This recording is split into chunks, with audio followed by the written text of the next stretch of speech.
Chapter 29.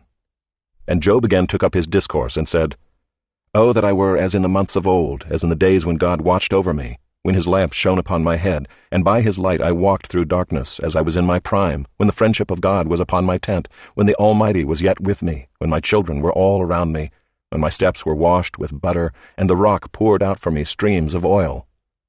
When I went out to the gate of the city, when I prepared my seat in the square, the young men saw me and withdrew, and the aged rose and stood.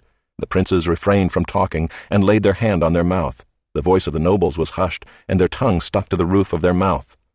When the ear heard, it called me blessed, and when the eye saw, it approved, because I delivered the poor who cried for help, and the fatherless who had none to help him. The blessing of him who was about to perish came upon me, and I caused the widow's heart to sing for joy. I put on righteousness, and it clothed me. My justice was like a robe and a turban. I was eyes to the blind, and feet to the lame. I was a father to the needy, and I searched out the cause of him whom I did not know.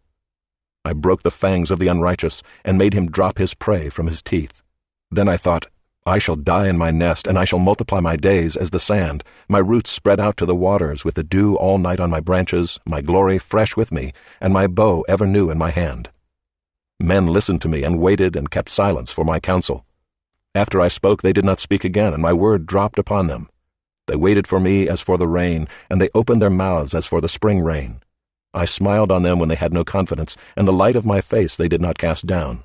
I chose their way and sat as chief, and I lived like a king among his troops, like one who comforts mourners.